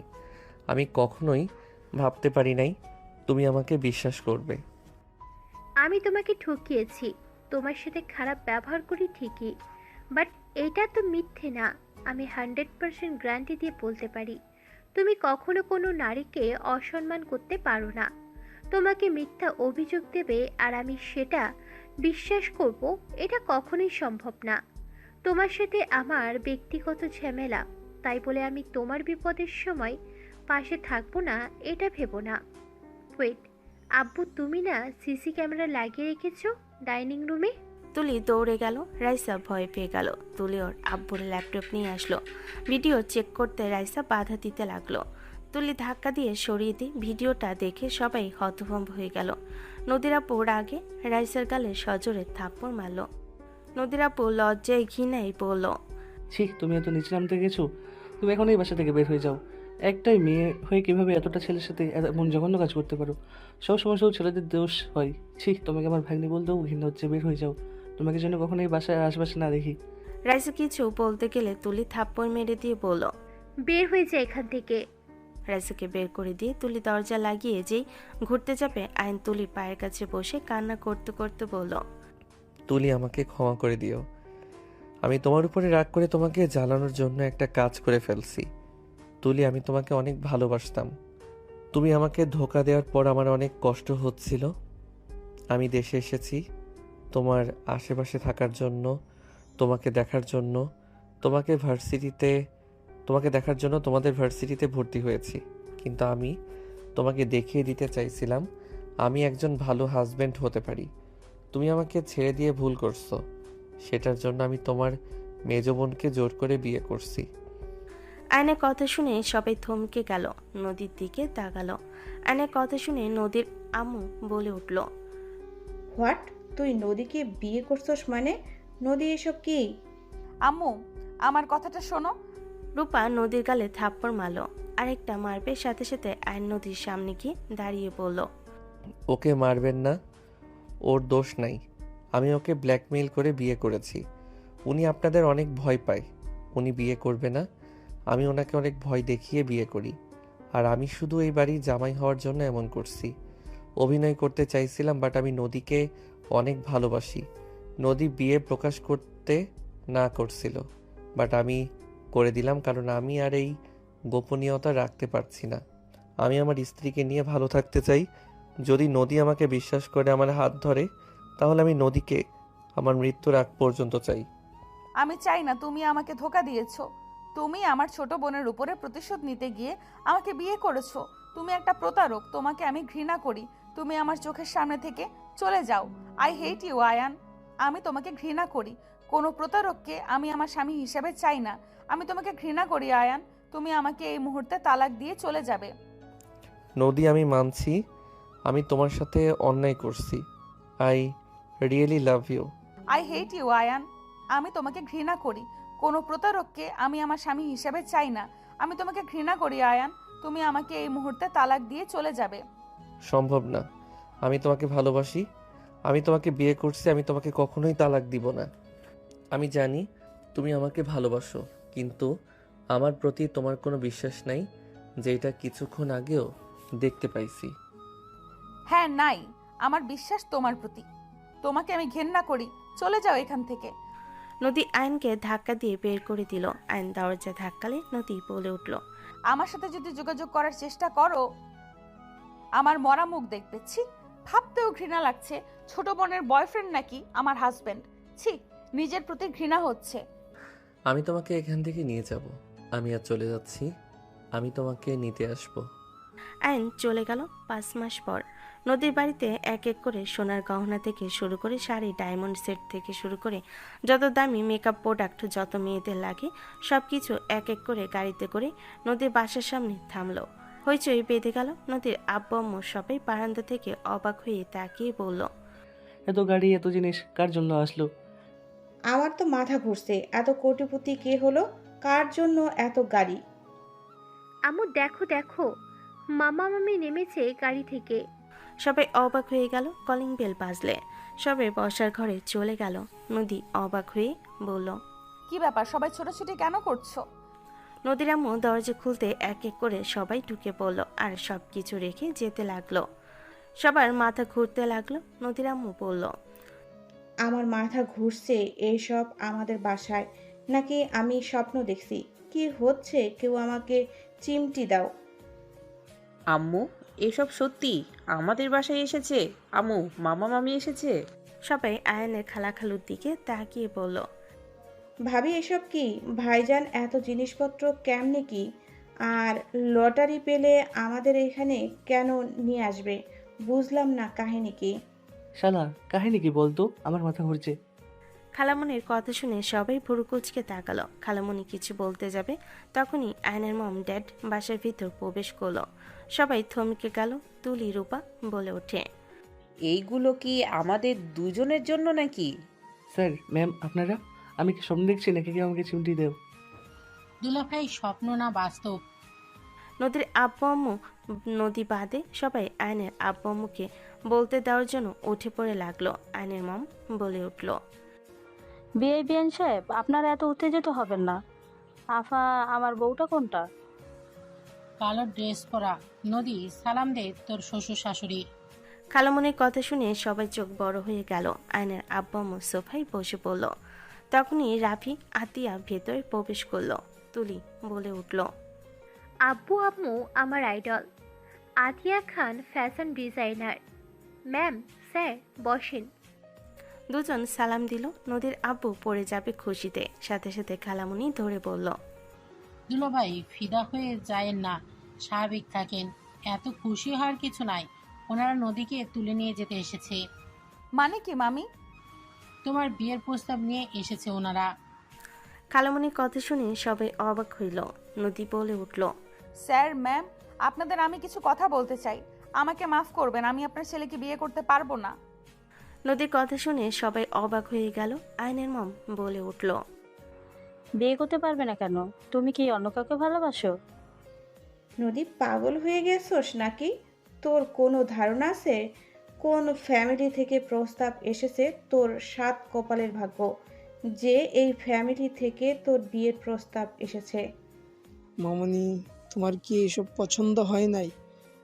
তুমি মনে হয় দেখো নাই আমাদের গিফটগুলো, এইসব দেখাও। সব গিফট খুলে সবার মাথা চড়ক দিতে লাগলো। তুলি রূপা ডায়মন্ডের নেকলেসের কাছে গিয়ে বলল, ডায়মন্ড? এত দামি দামি জিনিস? নদী, রাজি হয়ে যা।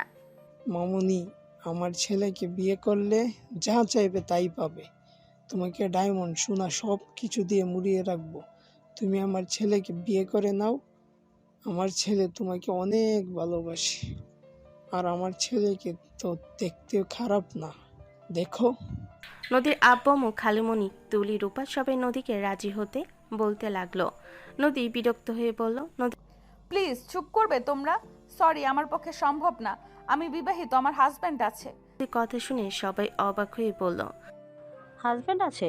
তাকে ডিভোর্স দিয়ে আমার ছেলেকে বিয়ে করে নাও। আমার ছেলে তোমাকে ছাড়া বাঁচবে না। তুমি বিয়ে করলে তোমার ফ্যামিলিকে একটা কোম্পানির সাথে বাড়ি ঘর যা লাগে সব দিয়ে দিব, আর তুমি তো রাজরানী হয়ে থাকবে। নদী, রাজি হয়ে যা। ওনারা তোর বিয়ের কথা শুনেও রাজি হয়েছে। না করিস না। ওই ছেলে না কোনো পরিচয় আছে, ওর সম্পর্কে আমরা কিছুই জানি না। নদী, রাজি হয়ে যা। আর ওই ছেলে তো তোকে ঠকাইছে, তোর সাথে প্রতারণা করেছে। তুলির উপরে প্রতিশোধ নেওয়ার জন্য তোকে জোর করে বিয়ে করেছে। দেখ, 5 মাস কেটে গেছে, তাও তোর কোনো খোঁজ খবর নেয় নাই। এমন ছেলের সাথে না থাকাই ভালো। ডিভোর্স দিয়ে আমার ছেলেকে বিয়ে করে নাও। সবাই নানা ধরনের কথা বলে নদী রেগে ফুলদানি ফেলে দিয়ে বলল, জাস্ট শাট আপ। আপনারা বড়লোক দেখে কি সব কিছু কিনে নিতে চান নাকি? আমার ভালোবাসা এত হালকা যে আপনাদের এইসব দামি জিনিস দেখে আমার স্বামীকে আমি ছেড়ে দিয়ে আপনার ছেলেকে বিয়ে করব? আপনাদের এইসব দামি জিনিসের থেকে কোটি গুণ দামি আমার স্বামী। হ্যাঁ, মানছি আমার স্বামীর উপরে আমি রাগ করছি, তাই যোগাযোগ করছি না, আসতে না করছি। আমি জানি ওই একদিন ঠিক আমার কাছে আসবে। আমার ওর প্রতি এইটুকু বিশ্বাস আছে। আপনারা এইসব নিয়ে চলে যান। অন্য কাউকে কিনতে পারবেন না, অন্য কাউকে কিনতে পারবেন, আমাকে না। আমার কাছে আমার স্বামী দামি, আর কোনো কিছু না। ওই গরিব বা মধ্যবিত্ত হইতে পারে, ওই আপনাদের মতো আমাকে দামি জিনিস কিনে দিতে পারবে না, কিন্তু ওই আমাকে যে ভালোবাসা দেয় তা এইসব দিয়ে কিনতেও পারবেন না। নদী কথাগুলো বলে চলে যেতে নিলে আয়ন বাসার ভিতর প্রবেশ করে বলল, নদী। আয়নের কণ্ঠ শুনে সবাই দরজার দিকে তাকালো। নদী আয়নের কণ্ঠ শুনে পেছনে ঘুরে দৌড়ে গিয়ে আয়নকে জড়িয়ে ধরে হাওয়া করে কান্না করতে করতে বলল, স্টুপিড পোলা, আমি তোর উপরে রাগ করে কথাগুলো বলেছিলাম। আমার কষ্ট হচ্ছিল তাই তোকে আসতে না করেছি। তাই বলে তুই আমার কোনো খোঁজ খবর নিবি না? কুত্তার বাচ্চা একটা। নদীর কথা শুনে আয়নের মম ডেট বিষম খেলো। আতিয়া, রাফি, খালামণি হাসতে লাগলো। আর নদীর কথা শুনে বলল, আমি কুত্তার বাচ্চা হইলে কুত্তাদের বৌমা কিন্তু তুমি। আয়নের কথা শুনে নদী রেখে ওর বুকে মারতে মারতে বলল, চুপ কর। আমার শ্বশুর শাশুড়ি ভালো, তুই কুত্তা, তুই বিড়াল। যাক বাবা, আমি কি বললাম? তুমি তো বললে কুত্তার বাচ্চা। আমি কথার কথা বলছি, তুই আসলে কুত্তার সাথে বিড়ালও। সবাই হাসতে লাগলো। আয়নের ড্যাড বলল, যাক বৌমা, কথার কথা বলছে, আমি তাহলে কুত্তা না। ড্যাডের কথা শুনে আতিয়া, রাফি, খালামণি জোরে জোরে হাসতে লাগলো। নদী বলে উঠল, সরি, আপনাকে আমি কেন বলবো? আমি কথায় কথায় আমার হাজবেন্ডকে গালি দিয়েছি, আর উনি আমার হাজবেন্ড। আপনারা আসতে পারেন। ওনারা কে? আয়নের কথা শুনে 5 জন ভুরু কুচকে তাকালো। তুলি বলে উঠল, চিনোস না নাকি? ওদের নিউজ সব সময় পাওয়া যায়, ম্যাগাজিনে দেখা যায়, আর ওই চেনে না। এখানে কি আপনাদের কি চান? ওনার 3 নম্বর মেয়েকে নিতে এসেছি।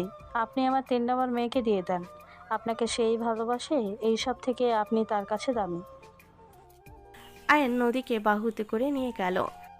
আয়ন ওর মম ডেডের মধ্যে বসে বলল, আপনাদের ছেলের সাথে বিয়ে করাবেন? নদী, রাজি হয়ে যাও। আয়ান আমাকে রাগাও না, থাপ্পড় কিন্তু মারবো সবার সামনে। অসম্মানিত হওয়ার ইচ্ছা জাগছে নাকি? আরে তুমি রেগে যাচ্ছ কেন? তুমি কি আমাকে বিয়ে করবে না? তোমার সাথে তো বিয়ে হয়েছে, আবার কিসের বিয়ে? ওনার ছেলের সাথে আমার বিয়ে ঠিক করতে এসেছে। উনি তোমার পাত্র না, আমি তোমার পাত্র। উনি তোমার ভাসুর আর ওইটা ননাস। আর এই দুইটা তোমার শ্বশুর শাশুড়ি, মানে আমার মম ড্যাড, বড় ভাইয়া বড় আপু। এনা কথা শুনে সবার চোখ বড় বড় হয়ে গেল। তুলি কাপা কাপা কণ্ঠে বলল, হোয়াট? কি যাতা বলো? যাতা না, মোর এক্স মম ড্যাড। তোমরা বলে দাও আমি কে? কি আয়ান, তুমি ওনাদের সন্তান? এইটাও তো কেউ জানে না। তুমি আমার কাছে মিথ্যে বলেছিলে। তুই আসলে একটা মিথ্যাবাদী। তুই সব সময় আমাকে মিথ্যা বলে গেছিস। আম্মু দেখেছো, আমি বলছি না ওর কথাবার্তা স্বাভাবিক না? দেখো, এই সত্যি বের হইল বড় লোকের ছেলে, তাও বিলিয়নিয়ার, মার্কিন ডলার মালিকের ছেলে। আরে নদী, রাগ করো না প্লিজ। আয়ন নদীকে ধরল। নদী আয়নকে বলল, হাত ছাড়ো। তুমি আমাকে প্রতি সেকেন্ডে মিথ্যা বলছো। তোমার সাথে কোনো সম্পর্ক রাখতে চাই না। যে সম্পর্ক প্রথম থেকে মিথ্যা, সেই সম্পর্ক রাখার কোনো ইচ্ছা আমার নেই।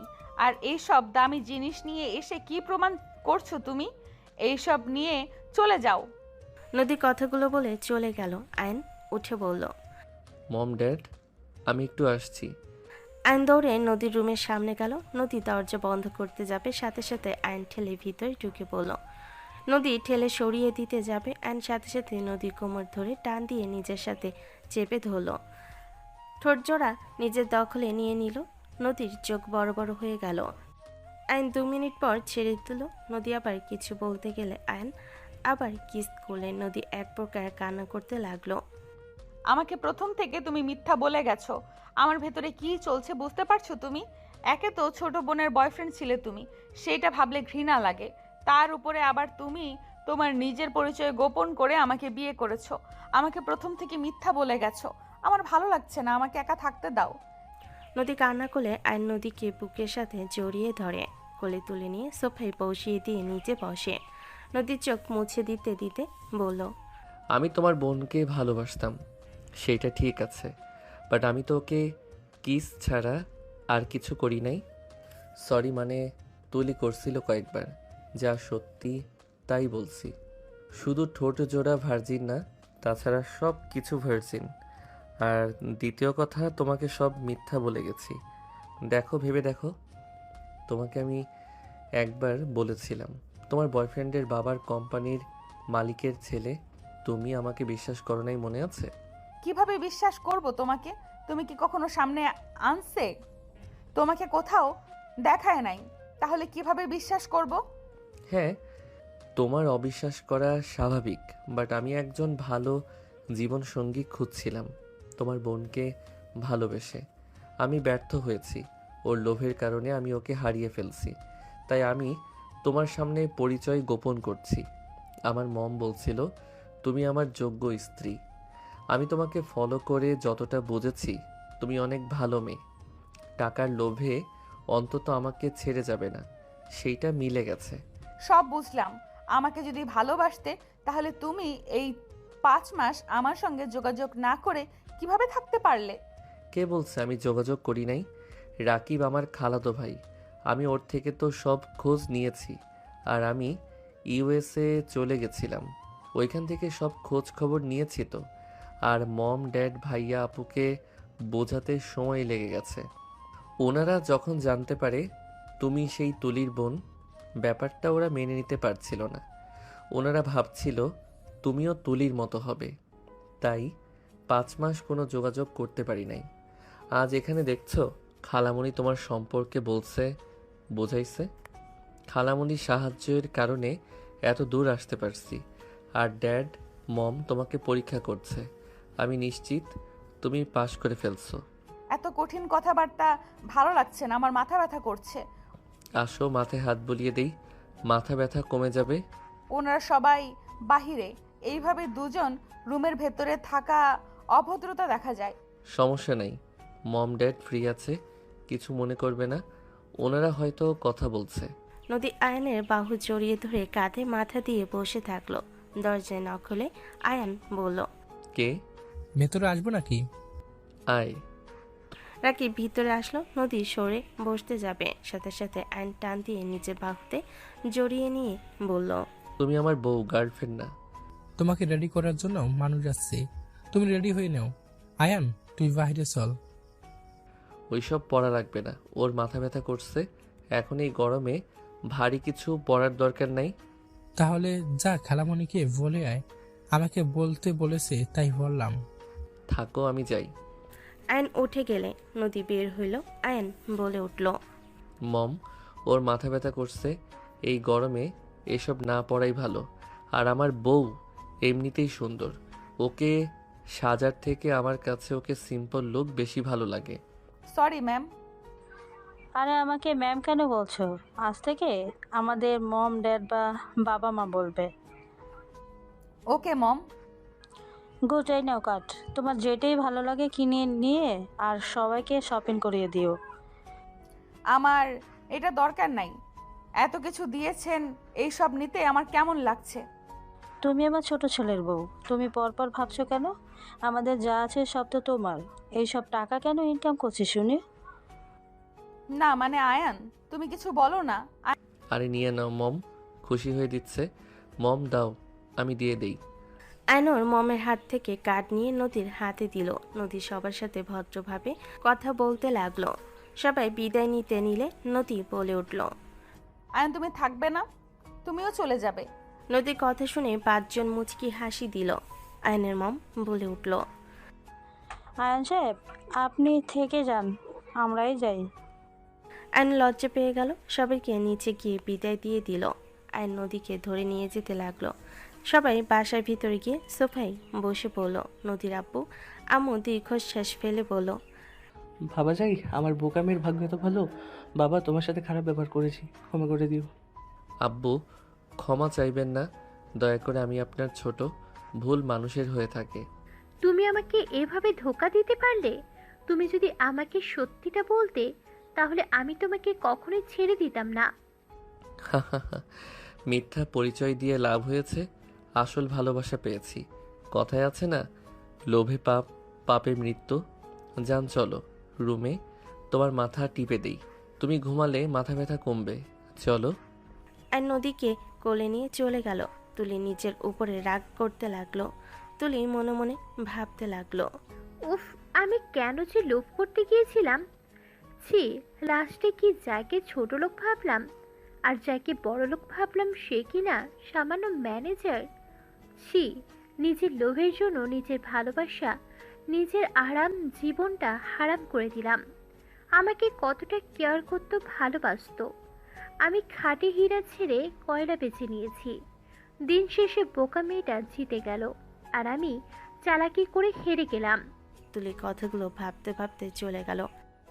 আয়ন নদীকে শুইয়ে দিয়ে আয়ন নদীর কপাল টিপে দিতে লাগলো। নদী আয়নকে বলল, আমার বুকের উপরে আসো, আমার বুকের ভেতরে অনেক কষ্ট হচ্ছে, তোমাকে হারানোর ভয় বেড়ে যাচ্ছে আমার। এইসব কি বলো? হারানোর ভয় কেন পাবে? আমি তোমাকে ছেড়ে কোথায় যাব শুনি?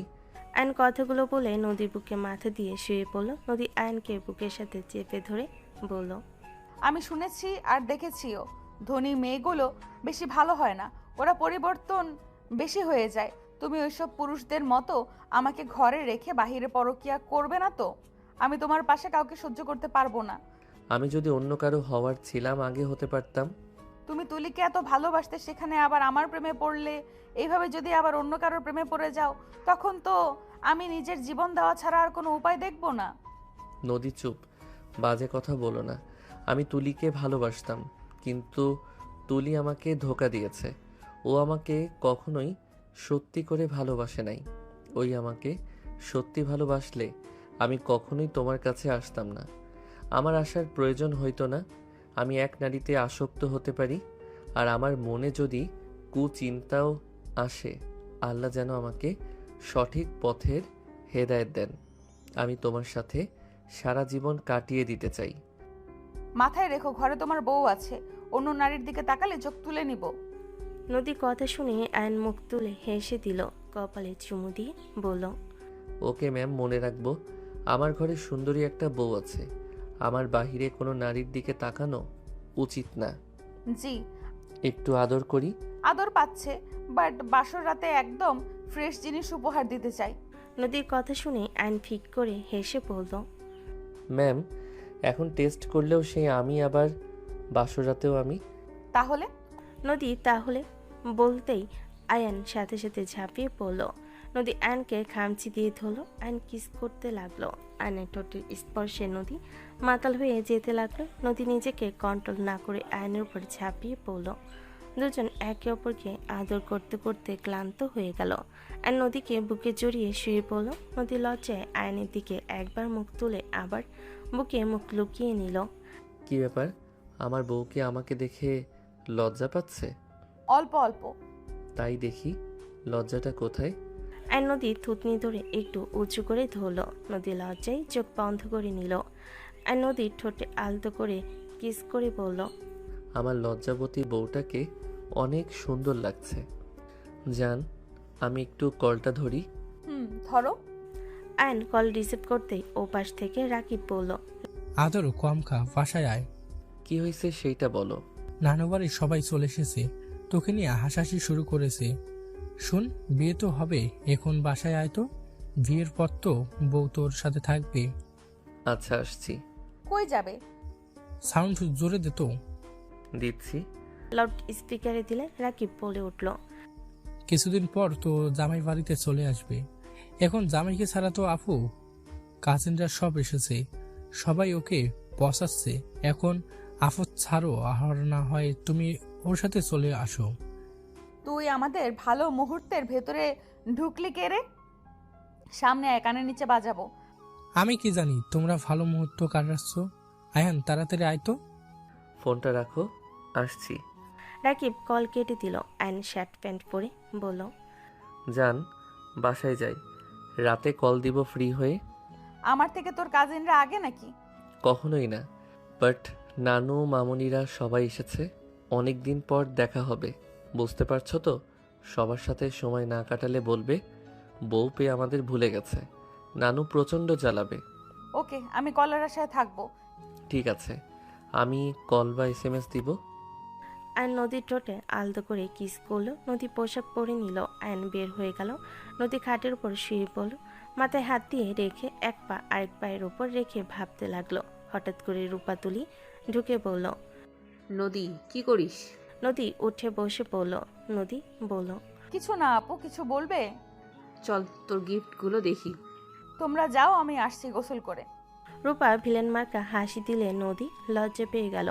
তুলি হাত মুঠো করে নিল। তুলি রাগে ভাবতে লাগলো, আমাকে নাকি ওই ভালোবাসে, অথচ আমার বোনের সাথে কি গভীর সম্পর্ক। সব মিথ্যা, ওর সব কিছুই মিথ্যা ছিল। ওকে, গোসল করে আয়, আমরা যাই। নদী গোসল করতে চলে গেল। আয়ন বাসায় গিয়ে গোসল করে সবার সাথে আড্ডা দিতে লাগলো। এদিকে নদী গোসল করে সবার সাথে বসে থেকে সব দেখতে লাগলো। যত দেখছে তত অবাক হয়ে যাচ্ছে। নদীর আম্মু বলল, এত দামি দামি জিনিস যত্নে রাখতে হবে নদী, তোর ভাগ্যটা এত ভালো। নদী সবার কথা শুধু হুম হুম করতে লাগলো। আর ফোনে আয়নের SMS এর অপেক্ষা করতে করতে বারবার মেসেঞ্জারে চেক করতে লাগলো। আয়ন SMS দিলে নদী খুশি হয়ে গেল। নদী রাগী ইমোজি দিয়ে বলল, এত ঘন্টা পর আমার কথা মনে পড়লো নাকি? কাজিন পেয়ে মনে হয় আমাকে ভুলে গেছো। মেয়ে কাজিন কয়টা? আয়ন ভিডিও কল দিল। আয়ন কল দিলে নদী বলল, কল কেন দিয়েছো? ওয়েট, দেখাই। আয়ন সামনে ক্যামেরা ধরে দেখে ওর বেডের উপরে কেউ শুয়ে আছে, কেউ বসে আছে। নদী সবাইকে দেখে হাই দিল। নদী সবার সাথে কথা বলতে লাগলো। তুলি, রূপা, নদীর আম্মু রুমের ভিতরে সব কিছু দেখতে লাগলো। তুলি বলে উঠল, এটা তোমার রুম নাকি? না, এটা আমার আড্ডা দেওয়ার রুম। এখানে সব কাজিনরা আসলে আড্ডা দেয়, গেম সব কিছু আছে এই রুমে। তোমার রুম দেখাও। ওয়েট, দেখাচ্ছি। আয়ন রুম থেকে বের হলে আয়ন দেখাতে লাগলো। সবার চোখ সানাবড়া হয়ে গেল। আয়ন ওর রুমে ঢুকলে নদীর আম্মু বলে উঠল, আমাদের পুরো বাসার মতো একটু রুম, এত বিশাল বড় রুম। ওই আর কি, ওই সাইডে কি রাখছো? তোমার শাড়ি গয়না আছে, আর ওই সাইডে জিনিসপত্র আম্মু। এই পাশে তোমার জন্য সব করে ফেলছে একদিনে। একদিনেই? ওয়েট, তোমাকে দেখাই। আয়ন আলমারি খুলে সব দেখাতে লাগলো। তুলির মাথা খারাপ হয়ে গেল। রুমে সব দেখাতে লাগলো। আয়ন বলে উঠল, তুমি আসলে তোমার মন মতো রুম সাজিয়ে নিতে পারো। আপাতত আমার পছন্দের সাজানো আছে। চেঞ্জ করার দরকার নেই, আমার চয়েস থেকে তোমার চয়েস সুন্দর আছে। কি? তাহলে তোমার চয়েস বাজে? তাহলে আমি বাজে দেখতে? সবাই হাসলে। নদী ভ্যাবাচাকা খেয়ে বলল, আমি কখন বললাম? তুমি না বলে তোমার চয়েস বাজে, তাহলে তোমার সব চয়েসের মধ্যে তো আমিও আছি। ও ফাজিল, কোনো কথা। ও ফাজিল, কোন কথা কোন দিকে নিয়ে গেছো? ওইসব রাখো, আমার ব্যালকনি দেখাও। ওয়েট।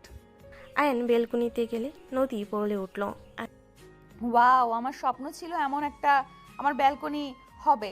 আমার স্বপ্ন পূরণ হয়ে গেছে। নদী, তোর বলা বর্ণনার মতোই ব্যালকনিটা। তোর ভাগ্য আসলেই ভালো, তোর সব স্বপ্ন পূরণ হয়ে গেল। তোমার পছন্দ হয়েছে? হ্যাঁ। ভাবি, কিছু বলবেন? আয়নের কথা শুনে ওর ভাবি রুমের ভিতরে ঢুকে বলল, কার সাথে কথা বলো? তোমার বউয়ের সাথে কথা বলতে দিবে না নাকি? আয়ন ফোন নিয়ে গিয়ে ভাবির সামনে ধরে বলল, নদী আমার বড় ভাইয়ের ওয়াইফ। উনি তো ডক্টর জেরিন খান।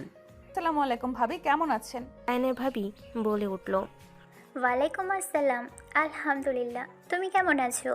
আমার দেবরের সাথে শুধু কথা বলবে? আমাদের সাথে বুঝি কথা বলা যায় না? না মানে ভাবি, আসলে আমার ভয় লাগে, কি দিয়ে কি বলবো। নদীর কথা শুনে ভাবি হেসে দিয়ে বলল, আমারও প্রথম প্রথম এমন ভয় লাগতো। আমি তো আমার ননদকে দেখে ভয় পেতাম। আতিয়া মুখ গম্ভীর টাইপের। আমি ভাবতাম অনেক রাগী। আমি ভয়ে লজ্জায় কথাই বলতাম না। এখন তো সবাইকে চিনি জানি। তুমিও আসো, সবাই অনেক ভালো, মিশুক। আর আমার শ্বশুর শাশুড়ি তো কোনো কথাই নেই। তুমি তো তাদের সাথে থাকবে মনে হয়। তোমার তো আর 1 বছর পড়াশুনো করতে হবে, তারপর তো ইউএসএ চলে আসবে। ইউএসএ যাব? দিবেশ অবাক হইল। ভাবি বলল, থাকো, নানু ডাকে, যাই। আয়নের কাছে ফোন দিল। নদী বলে উঠল, দেশের বাহিরে যাব। আর তুমি আমার কাছে আসলে তো তোমার পরীক্ষা শেষ হইল, আমি তোমাকে নিয়ে দেশে দেশে ট্যুর দিব। আর আমরা তো দেশে থাকি না, সব ইউএসএতে থাকি, জানো তো। আমার জন্ম এখানে, আমার থাকা পড়াশোনা সব ওইখানে। তুমি তাও ভালোই বাংলা বলতে পারো। আমি অনেক ভাষা জানি। রাতে কথা হবে। আয়ন কল কেটে দিল। নদী খুশিতে বলল, আল্লাহ আমার দোয়া এক এক করে সব কবুল করে নিচ্ছে। ঠিক, তোর সকল স্বপ্ন পূরণ হচ্ছে। থাকো, রুমে যাই, ঘুমাবো। নদী ঘুমাতে চলে গেল। 8 দিন পর আয়ান নদী বড় অনুষ্ঠান করে বিয়ে হলো। নদী বাসর ঘরে বউ সেজে বসে আছে। ওর বোনেরা কাজিনরা মজা করছে। আয়ান তুলি একটা রুমে দাঁড়িয়ে আছে। আয়ান বলল, তোমার ভাগ্য তুমি নষ্ট করছো, আমাকে দোষ দিবে না। আমার শালিকা হও, শালিকা হিসেবে অনেক কিছু পাবে। আমি তোমাকে চাই, আমার কোনো কিছুই লাগবে না। আমি তোমাকে ভালোবাসি, আমি তোমাকে ছাড়া বাঁচবো না। তুলি আয়ানকে জড়িয়ে ধরতে যাবে, সাথে সাথে আয়ান কপালে হাত দিয়ে সরিয়ে দিয়ে বলল, অতি লোভ করো না, যেটা পাচ্ছ সেটা নিয়ে সুখী থাকো, অল্পতে খুশি থাকা শিখো। লোভ খুব খারাপ জিনিস। তোমার হবু হাজবেন্ড নিচে আছে, তাকে সময় দাও, এমন কিছু করে ওইটাকেও হারায়ও না। ভালো থাকো। আয়ান চলে গেলে তুলি হাঁটু কেড়ে বসে কান্না করতে লাগলো। আয়ান ভাবতে লাগলো, বলেছিলাম আফসোস করবে, আমার কথা শোনো নাই। আমিও এভাবে কেঁদেছি, তোমার জন্য নিজের জীবন দিতে চাইছি। ভাগ্য ভালো, নিজের ক্ষতি করি নাই। এই জন্য বলে আল্লাহ যা করে ভালোর জন্য করে। ধৈর্যের ফল সবসময় মিষ্টি হয়। তুমি চলে গেছিলে দেখে আমি আমার লাইফে সৎ জীবন সঙ্গী পেয়েছি। আয়ন মুখে হাসি নিয়ে নিচের রুমের সামনে গেলে সবাই ঘিরে ধরলো। আয়ন ওর ক্রেডিট কার্ড হাতে দিয়ে বলল, একদম ডিস্টার্ব করবে না, এখান থেকে যাও। শালা বউয়ের কাছে যাওয়ার জন্য কি শর্টপট করছে? এই কার্ডে হবে না? আমারটা নিয়ে যা। বাবা, কি মহান ব্যক্তি এসেছে। আয়নের হাত থেকে কার্ড নিয়ে সবাই চলে গেল। আয়ান রুমের ভিতর ঢুকতে নদী বলে উঠল, আসসালামু আলাইকুম। ওয়ালাইকুম আসসালাম বিবি জান। আয়ন দরজা লাগিয়ে দিয়ে নদীর কাছে গেল। আয়ান নদীকে সোজা জড়িয়ে ধরল। আয়ান বলে উঠল, বাবা, আমার বউ এত খুশি কেন? খুশি হব না? আজ আমি অনেক অনেক খুশি। প্রথমত, আমি একজন আমার লাইফে বেস্ট লাইফ পার্টনারকে পেয়েছি। দ্বিতীয়ত, আমার এক্সকে দিয়ে আমার জুতো নিয়ে এসেছি। এক্স আমাকে সম্মান করে ম্যাম ম্যাম করছিল। আমার যে কি ভালো লাগছিল। নদীর দিকে তাকে আয়ন ফিক করে হেসে দিয়ে বলল, ফাজিল একটা। সব তো তোমার জন্য সম্ভব হয়েছে, কুত্তা এবার বুঝছে। ওই চলে যাওয়াতে আমার কত লাভ হয়েছে। ওই যে অহংকার করেছিল, এখন সেই কোম্পানিগুলোর মালিকের ছেলের বউ আমি। যাই হোক, তুমি এখানে আসার জন্য কত দিয়েছো? কার্ড দেওয়ার কথা বলবে, এত টাকা ওরাও কেন? আর নদীকে জড়িয়ে ধরে বলল, আরে 5 লাখ টাকা ওই কার্ডে রেখেছি। আমি জানি এইগুলো হামলা করবে। 5 লাখ কি কম? কম আছে। কিপটামি করো না। এত ফুটানি করা ভালো না। কিপটামি করাও ভালো না। নদী ভুরকুচকে তাকালে আয়ন নদীকে দাঁড় করে দিয়ে বলল, চোখ বন্ধ করো। নদী চোখ বন্ধ করলে আয়ন একটা ডায়মন্ড সেট সামনে ধরে বলল, চোখ খুলো। নদী চোখ খুলে বলল, এইসব কি? আমার পক্ষ থেকে তোমাকে ছোট উপহার। আমি তোমার জন্য গিফট কিনছি, বাট ওইটা দিব না। আরে আমার গিফট আমাকে কেন দিবে না? আমার গিফট অনেক কম দাম। দেখি কি গিফট। খাটের উপর থেকে আয়ন নিয়ে প্যাকিং খুলে ঘড়ি দেখে বলল, ওয়াও, অনেক সুন্দর জানু। আমাকে পরিয়ে দাও না। সত্যি তোমার পছন্দ হয়েছে? হ্যাঁ, দাও দাও তাড়াতাড়ি। আয়নর হাতের ঘড়ি খুলে নদীর দিকে হাত বাড়ালে নদী খুশি হয়ে আয়নকে ঘড়িটা পরিয়ে দিল। আয়ন নদীর কপালে চুমু দিয়ে বলল, থ্যাংক ইউ বউ, এত সুন্দর একটা ঘড়ি গিফট করার জন্য। I love you. I love you too. আমি তোমাকে পরিয়ে দেই। ওকে। ওয়েট, আগে তুমি এইসব খুলে নাও। তুমি খুলে দাও, আমার থেকে এইসব ওজন বেশি। তোমাকে কিন্তু অনেক সুন্দর লাগছে। ধন্যবাদ। আয়ন নদী সব কিছু খুলতে সাহায্য করলো। নদী দীর্ঘ নিঃশ্বাস ফেলে আয়ন পাতলা ফিনফিনে শাড়ি দিলে নদী পরে নিল। আয়ন নদীর চুল খুলে দিলে আয়ন আয়নাতে নিজেকে দেখে বলল, এই শাড়ি কে কিনছে? ইয়া মানে আমি। ফাজিল। আরে এটা তো শুধু আমার সামনে পড়বে। আয়ন নেকলেস গলে পরিয়ে দিল, হাতে আংটি পরিয়ে দিল। আয়ন নদীকে কোলে তুলে বারান্দায় নিয়ে গিয়ে হ্যান্ডকিন টেবিলে বসিয়ে দিয়ে বলল, গান শুনবে? গান গাইতে পারো? হ্যাঁ, ওয়েট করো, গিটার নিয়ে আসি। আয়ন গিটার নিয়ে এসে নদীর পাশে বসে নদীর দিকে তাকিয়ে গিটার বাজাতে বাজাতে বলল, একটা ছিল সোনার কন্যা, মেঘ বরণ কেশ, ভাটি অঞ্চলে ছিল সেই কন্যার দেশ। দুই চোখে তার আহারে কি মায়া, নদীর জলে পড়ল কন্যার ছায়া। তাহার কথা বলি, তাহার কথা বলতে বলতে নাও দৌড়াইয়া চলি।